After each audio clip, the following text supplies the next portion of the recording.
La tarde está tranquila y en el fondo suena una melodía que invita a reflexionar. Clair de Lune, de Debussy. Las notas suaves del piano llenan la habitación, mientras observo mis libros esparcidos por el escritorio. En el aire flota una sensación de expectativa, como si el propio universo estuviera en calma, esperando. Entonces, un movimiento sutil. Giro la cabeza y ahí está él, Sócrates, con su traje blanco y una mirada penetrante que parece mirar más allá de lo que mis ojos pueden ver. Gracias por acompañarnos, Sócrates. Si te parece bien, empezamos con la primera pregunta. ¿Qué es la verdadera sabiduría? Gracias por invitarme, es un placer estar aquí. La verdadera sabiduría, mi querido amigo, es saber que no sabes nada. Es reconocer los límites de tu conocimiento y estar siempre dispuesto a aprender y cuestionar. La verdadera sabiduría, en su esencia más pura, es reconocer la profundidad de nuestra ignorancia. Cuando el oráculo de Delfos declaró que yo, Sócrates, era el hombre más sabio de Atenas, me sentí confundido y perturbado. ¿Cómo podía ser yo el más sabio si estaba consciente de mi propia ignorancia? Decidí investigar por mí mismo, y hablé con los hombres que se consideraban sabios, poetas, políticos y artesanos. En mi vida, siempre he sostenido que no sé nada con certeza. Este reconocimiento no es un signo de debilidad, sino de fuerza y humildad. Es el primer paso hacia el conocimiento real. Lo que descubrí fue que, aunque ellos creían saber mucho, en realidad no entendían las cosas más importantes. La sabiduría también implica una búsqueda constante de la verdad. En mi tiempo, esto significaba dialogar con otros, cuestionar las creencias establecidas y examinar nuestras propias ideas de manera crítica. Este método sigue siendo relevante hoy en día. Consiste en hacer preguntas profundas que revelen las contradicciones y fallas en nuestro pensamiento, llevándonos así a una comprensión más clara y honesta de nosotros mismos y del mundo que nos rodea. En la actualidad, con el acceso casi ilimitado a la información y la desinformación, la verdadera sabiduría también incluye la capacidad de discernir lo que es cierto de lo que no lo es. No se trata solo de acumular datos, sino de comprender profundamente los principios y valores que nos guían. Es cuestionar continuamente, nunca dar nada por sentado, y estar dispuesto a cambiar nuestras opiniones cuando se nos presentan nuevas evidencias o perspectivas. Además, la sabiduría no es solo intelectual, es también práctica. Se manifiesta en cómo vivimos nuestras vidas, cómo tratamos a los demás y cómo contribuimos al bien común. Es una combinación de conocimiento y virtud, una guía para vivir de manera justa y significativa. Así que, la verdadera sabiduría es un viaje sin fin. Es estar siempre abierto a aprender, a cuestionar y a crecer. Es una humildad profunda y una curiosidad insaciable. Es, en última instancia, el camino hacia una vida bien vivida. Sócrates, por favor, dinos tu definición de lo que es el amor verdadero. El amor verdadero, conocido en griego como eros, es una fuerza poderosa y compleja que va más allá de la mera atracción física o emocional. Es una búsqueda profunda de la belleza y la verdad, un deseo de alcanzar lo mejor que podemos ser tanto en nosotros mismos como en los demás. Permíteme explicarlo de esta manera. En mi diálogo El banquete, hablo del amor como un viaje ascendente. Comienza con la atracción hacia la belleza física, pero no debe detenerse ahí. El amor verdadero nos impulsa a buscar la belleza interior, las virtudes y la sabiduría en una persona. Es una escalera que nos lleva a amar las almas más que los cuerpos, y finalmente, a contemplar la belleza misma, en su forma más pura e inmutable. El amor verdadero es también una fuerza que nos motiva a mejorarnos y a buscar el bien. Nos inspira a ser más justos, más valientes y más sabios. En la relación con otra persona, El amor verdadero no busca posesión ni control, sino el crecimiento y el florecimiento de ambos individuos. Es un tipo de amor que se preocupa profundamente por el bienestar del otro, que celebra sus triunfos y comparte sus dolores. Además, el amor verdadero tiene una dimensión universal. No se limita a una sola persona, sino que se extiende a toda la humanidad. Es el deseo de ver a todos los seres humanos alcanzar su máximo potencial y vivir en armonía y justicia. Este amor universal es el que nos impulsa a actuar de manera altruista y a luchar por un mundo mejor. Sócrates, ¿cómo se puede vivir una vida virtuosa? Vivir una vida virtuosa es una búsqueda fundamental que va más allá de la mera existencia. Es sobre encontrar el propósito y la excelencia en nuestras acciones diarias. Para lograrlo, hay varios principios que considero esenciales. Primero, es crucial conocer uno mismo. La famosa máxima, «Conócete a ti mismo», es el punto de partida. Este autoconocimiento implica reconocer nuestras fortalezas y debilidades, nuestras pasiones y temores. Solo al entender quiénes somos, podemos comenzar a vivir de manera auténtica y virtuosa. Segundo, practicar la moderación es vital. La virtud de la templanza nos ayuda a encontrar el equilibrio en nuestras vidas, evitando los excesos y las carencias. Esto aplica a todas las áreas de la vida, desde la alimentación y el trabajo hasta las relaciones y el ocio. La moderación nos permite disfrutar de las cosas buenas sin dejarnos dominar por ellas. Tercero, debemos cultivar la justicia. Vivir virtuosamente implica tratar a los demás con equidad y respeto, respetando sus derechos y dignidad. La justicia no es solo una cuestión de leyes, sino de conducta personal. Es actuar siempre con integridad y considerar las consecuencias de nuestras acciones en los demás. Cuarto, la valentía es otra virtud clave. Vivir una vida virtuosa requiere coraje para enfrentar nuestras propias limitaciones y miedos, así como para defender lo que es correcto, incluso cuando es difícil o impopular. La valentía nos impulsa a actuar con determinación y a no ceder ante las adversidades. Quinto, la búsqueda constante de la sabiduría es esencial. La sabiduría no es solo un conocimiento teórico, sino una comprensión profunda de la vida y cómo vivirla bien. Esto se logra a través de la reflexión, el diálogo y la disposición a aprender continuamente. La sabiduría nos guía para tomar decisiones informadas y justas. Además, la gratitud y la humildad son componentes importantes de una vida virtuosa. La gratitud nos permite apreciar lo que tenemos y reconocer el valor de las pequeñas cosas, mientras que la humildad nos recuerda que siempre hay más por aprender y mejorar.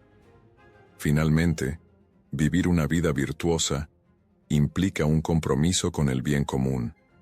Nuestras acciones deben contribuir al bienestar de la comunidad y no solo a nuestros intereses personales. Es encontrar un equilibrio entre el amor propio y el amor por los demás, trabajando hacia un mundo más justo y armonioso. En resumen, vivir una vida virtuosa es un camino continuo de autoconocimiento, moderación, justicia, valentía, sabiduría, gratitud y humildad. Es una búsqueda constante de la excelencia en nuestras acciones y una dedicación al bien común. Este es el camino hacia una vida plena y significativa. Muy bien, por favor dinos, ¿cuál es el propósito de la vida? El propósito de la vida es una pregunta que ha intrigado a la humanidad desde tiempos inmemoriales, y no hay una respuesta única. Sin embargo, desde mi perspectiva, el propósito de la vida es buscar la verdad, la sabiduría y la virtud. Es vivir una vida de autoconocimiento, servicio a los demás y búsqueda del bien. En la antigua Grecia, la búsqueda del propósito de la vida era una parte central de nuestra cultura. Nos reuníamos en el ágora, el mercado y centro de la vida pública, donde se discutían ideas, Se cuestionaban creencias y se exploraban conceptos profundos. Era un ambiente vibrante de intercambio intelectual, algo que tal vez sorprenda a muchos hoy en día. En nuestra sociedad, el diálogo y el debate eran fundamentales para comprender el mundo y nuestro lugar en él. Vivíamos en una época donde los dioses y las mitologías eran una parte integral de nuestra comprensión del cosmos. Sin embargo, más allá de los mitos, muchos de nosotros, los filósofos, buscábamos respuestas racionales y éticas a las preguntas sobre la existencia. Para mí, el propósito de la vida se encontraba en esta búsqueda incansable de conocimiento y en la aplicación de ese conocimiento para vivir de manera virtuosa. El autoconocimiento es el primer paso en este viaje. Al entender quiénes somos, nuestras capacidades y nuestras limitaciones, podemos dirigir nuestras vidas hacia un propósito más elevado. Esto requiere una reflexión constante y honesta sobre nuestras acciones y pensamientos. Es el principio de la máxima, «Conócete a ti mismo», inscrita en el templo de Apolo en Delfos, un lugar sagrado en nuestra cultura. Otro aspecto fundamental es el servicio a los demás. Una vida virtuosa y significativa no puede ser vivida en aislamiento. Debemos contribuir al bienestar de nuestra comunidad, actuar con justicia y compasión, y esforzarnos por mejorar el mundo a nuestro alrededor. Esto no solo da propósito a nuestra vida, sino que también nos conecta profundamente con los demás. La búsqueda del bien es otra dimensión del propósito de la vida. Este bien no es solo personal, sino universal.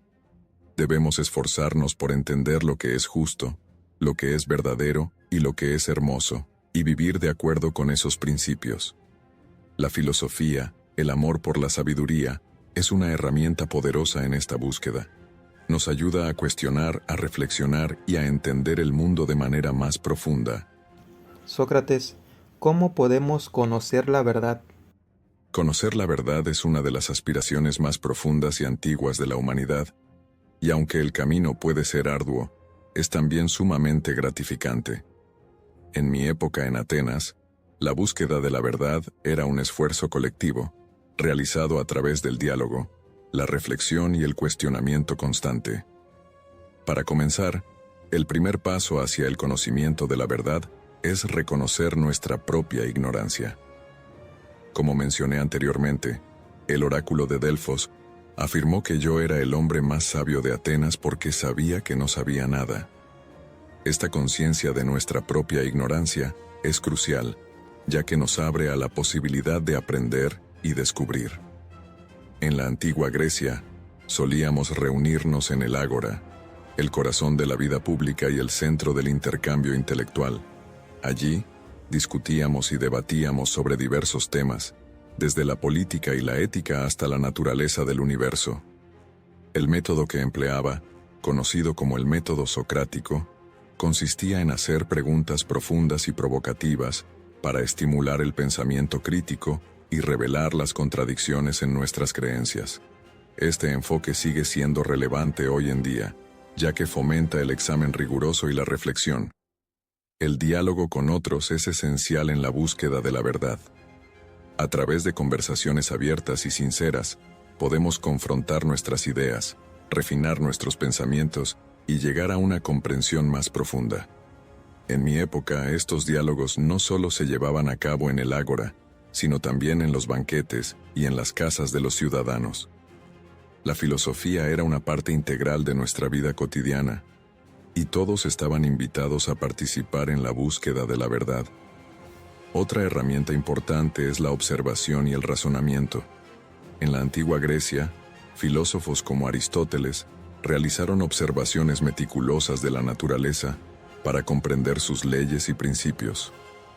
Aunque yo mismo me centraba más en las cuestiones éticas y humanas, la observación cuidadosa del mundo a nuestro alrededor es una práctica fundamental para descubrir la verdad. Además, debemos ser humildes y estar dispuestos a cambiar nuestras opiniones cuando se nos presentan nuevas evidencias o perspectivas. La verdad no es algo estático, es un proceso dinámico de descubrimiento y comprensión. En mi tiempo, Esto significaba estar abierto a las ideas de otros filósofos y ciudadanos, incluso si eran diferentes o contradictorias a las nuestras. Muy bien, ahora, ¿qué significa ser un buen ciudadano? Ser un buen ciudadano es un concepto que se arraiga profundamente en el tejido de la sociedad y tiene implicaciones que van más allá del cumplimiento de las leyes. En mi tiempo en Atenas, la ciudadanía no era simplemente un estatus legal, sino una responsabilidad ética y moral. Primero, ser un buen ciudadano significa participar activamente en la vida pública. En la antigua Atenas, la participación cívica era fundamental. Los ciudadanos se reunían en la asamblea para debatir y decidir sobre asuntos importantes de la polis. Esta participación no era solo un derecho, sino un deber. Un buen ciudadano se preocupa por el bienestar de su comunidad y contribuye activamente a la toma de decisiones. Un buen ciudadano también debe ser justo. La justicia es la virtud por excelencia en la vida pública. Significa tratar a los demás con equidad y respeto, defender los derechos de todos y actuar de acuerdo con principios morales sólidos. En mi tiempo, los juicios eran públicos y los ciudadanos podían servir como jurados, desempeñando un papel crucial en la administración de la justicia. Además, un buen ciudadano debe ser informado y educado. En Atenas, la educación no era solo para unos pocos privilegiados. Se valoraba como una herramienta para formar ciudadanos conscientes y críticos. Conocer las leyes, la historia y la filosofía ayuda a tomar decisiones informadas y a comprender el impacto de nuestras acciones en la sociedad. Otro aspecto importante es el respeto por las leyes y las instituciones. En mi juicio, defendí la importancia de respetar las leyes, incluso si a veces parecían injustas. Sin embargo, también defendí el derecho y el deber de cuestionarlas y mejorarlas. Un buen ciudadano obedece las leyes, pero también trabaja para cambiar aquellas que son injustas o perjudiciales para el bienestar común. La solidaridad y el servicio a los demás son también esenciales. En Atenas, los ciudadanos eran conscientes de que sus acciones individuales afectaban a la comunidad en su conjunto. La ayuda mutua, el apoyo a los necesitados y la participación en actividades comunitarias fortalecían la cohesión social y el bienestar colectivo. Sócrates, dinos, ¿qué es la justicia? La justicia es una de las virtudes más fundamentales y complejas, tanto en la vida individual como en la vida colectiva. En mi época en Atenas, la justicia era un tema central en nuestras discusiones filosóficas y cívicas, y creo que sigue siendo una cuestión crucial en cualquier sociedad. La justicia, en su sentido más básico, es dar a cada uno lo que le corresponde. Sin embargo, esta definición simple encierra una profundidad de significado que merece ser explorada. Primero, la justicia es equidad. En una sociedad justa, todos los individuos son tratados con igual consideración y respeto. Esto significa que las leyes y las instituciones deben ser imparciales y que no deben favorecer a unos pocos en detrimento de la mayoría. En la antigua Grecia, aunque nuestra democracia tenía sus limitaciones, la idea de igualdad ante la ley era un principio fundamental. La justicia también implica la rectitud moral. Es actuar de acuerdo con lo que es correcto y justo, independientemente de las consecuencias personales. En mi diálogo La República, propongo que la justicia en el individuo es una armonía entre las partes del alma, la razón, el espíritu y los apetitos. Cada parte debe cumplir su función adecuada, y la razón debe guiar las otras partes hacia el bien. De manera similar, en la sociedad, la justicia es una armonía entre las diferentes clases sociales, donde cada clase realiza su función de manera correcta y justa. La justicia también tiene una dimensión correctiva. Implica rectificar los errores y las injusticias del pasado y asegurar que aquellos que han sido perjudicados reciban reparación. En mi época, aunque no siempre lográbamos este ideal, había un reconocimiento de la importancia de la reparación y la compensación. Por último, la justicia es inseparable de otras virtudes. como la sabiduría, la templanza y el coraje. Para ser justo, uno debe ser sabio y entender lo que es verdaderamente bueno. Debe ser templado y controlar sus propios deseos y pasiones. Y debe ser valiente para defender lo correcto, incluso cuando es difícil o peligroso. Por favor, dinos qué papel juega la ignorancia en nuestra vida. La ignorancia juega un papel fundamental en nuestras vidas, y reconocerla es el primer paso hacia la sabiduría y el autoconocimiento. A lo largo de mi vida y mis enseñanzas en Atenas, he enfatizado repetidamente la importancia de ser consciente de nuestra propia ignorancia. La ignorancia es un obstáculo para el conocimiento. Cuando no somos conscientes de lo que no sabemos, nos cerramos a nuevas ideas y aprendizajes. En la antigua Grecia, muchos pensaban que ya poseían todas las respuestas, lo que los hacía reacios a cuestionar sus propias creencias. Mi método, conocido como la mayéutica, se basaba en hacer preguntas profundas y provocativas para ayudar a las personas a darse cuenta de su ignorancia, y así, abrirse a nuevas perspectivas. La ignorancia también puede llevarnos a tomar decisiones erróneas. Sin un conocimiento adecuado, nuestras acciones pueden estar basadas en suposiciones falsas o incompletas, lo que puede resultar en consecuencias negativas. En mi tiempo, esto era evidente en la política y la vida pública de Atenas. Las decisiones basadas en la ignorancia y el prejuicio a menudo llevaban a conflictos y malentendidos.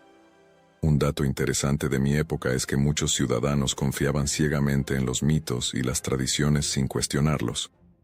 Por ejemplo, las historias sobre los dioses y sus acciones eran aceptadas como verdades absolutas. Mi misión era desafiar estos mitos y fomentar un pensamiento más crítico y racional, lo que a menudo me ponía en conflicto con las autoridades y la opinión pública. Sin embargo, la ignorancia no es algo que deba ser temido o rechazado completamente. Reconocer nuestra ignorancia es una señal de humildad y una invitación al aprendizaje. En Atenas, valorábamos la educación y el debate precisamente porque nos ayudaban a superar nuestra ignorancia y acercarnos a la verdad. La famosa inscripción en el templo de Apolo en Delfos, «Conócete a ti mismo», resalta la importancia de reconocer nuestras propias limitaciones como el primer paso hacia la sabiduría. Sócrates, ¿es posible alcanzar la perfección? La idea de la perfección es fascinante y ha sido un tema recurrente en la filosofía.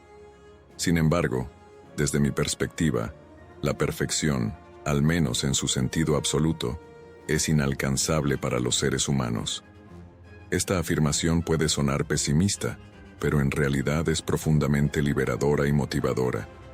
La búsqueda de la perfección puede ser comparada con la práctica del arte. Piensa en un escultor trabajando en una estatua. Cada golpe de cincel mejora la forma, pero el escultor sabe que siempre hay detalles que pueden ser perfeccionados. En mi época, el famoso escultor Fidias creó magníficas estatuas que eran admiradas por su belleza y precisión, pero incluso él seguramente veía en su obra áreas donde podría haber mejorado. Además, la noción de perfección es subjetiva y relativa. Lo que una persona considera perfecto, otra puede verlo como imperfecto. Esta subjetividad puede ser una fuente de humor, como cuando discutíamos sobre qué ciudad-estado tenía los mejores guerreros o los más sabios filósofos. Era un debate interminable, lleno de exageraciones y anécdotas divertidas. Es importante también considerar que la búsqueda de la perfección puede llevarnos a la frustración y al desánimo si nos obsesionamos con ella. En lugar de enfocarnos en ser perfectos, deberíamos centrarnos en ser mejores cada día, en aprender de nuestros errores y en mejorar nuestras virtudes. La perfección en este sentido es un camino, no un destino. En resumen, la perfección en su sentido absoluto puede ser inalcanzable, pero la búsqueda de la excelencia es un objetivo valioso y noble. Nos motiva a aprender, a crecer y a contribuir al bienestar de los demás. Así que, en lugar de buscar ser perfectos, busquemos ser mejores cada día, sabiendo que en esa búsqueda reside la verdadera belleza y el verdadero propósito de la vida. Dinos por favor, ¿cómo debemos enfrentar la muerte? Enfrentar la muerte es una de las cuestiones más profundas y universales que todos los seres humanos deben considerar. La manera en que enfrentamos la muerte dice mucho sobre cómo vivimos nuestras vidas. En mi propio caso, la muerte fue un evento que acepté con serenidad y filosofía, porque creía firmemente en la importancia de la integridad y la verdad hasta el final. Mi muerte llegó como resultado de un juicio en Atenas, donde fui acusado de corromper a la juventud y de no creer en los dioses de la ciudad. En realidad, mi única ofensa fue desafiar las creencias establecidas y fomentar el pensamiento crítico entre los jóvenes. Durante el juicio, defendí mis acciones con argumentos razonados y sin temor, porque siempre había actuado según mi conciencia y en búsqueda de la verdad. Cuando se me dio la oportunidad de evitar la condena al exilio, rechacé esa opción. Para mí, vivir exiliado y callado habría sido una forma de muerte en vida. Acepté la sentencia de beber un veneno llamo cicuta, porque sabía que la muerte no es algo a lo que debamos temer si hemos vivido de manera justa y virtuosa. En el Fedón, uno de los diálogos escritos por mi discípulo Platón, discuto la inmortalidad del alma y la naturaleza de la muerte. Sostengo que la muerte es simplemente una separación del alma y el cuerpo, y que el alma, siendo inmortal, continúa existiendo en otra forma. Esta creencia me permitió enfrentar mi propia muerte con una serenidad que sorprendió a muchos de mis contemporáneos. Desde mi perspectiva, la manera de enfrentar la muerte debe ser con valor y aceptación. Primero, debemos vivir nuestras vidas de manera que no tengamos arrepentimientos. Esto significa vivir de acuerdo con nuestras virtudes, buscando la verdad, la justicia y el bien en todas nuestras acciones. Una vida vivida con integridad y propósito nos prepara para enfrentar la muerte sin miedo. Además, debemos contemplar la muerte como una parte natural de la existencia. En la antigua Grecia, muchos de nosotros veíamos la muerte no como un final, sino como una transición. Las ideas de un más allá, de recompensas y castigos después de la muerte, eran comunes. Yo argumentaba que, si hemos vivido bien, no hay nada que temer en lo que venga después.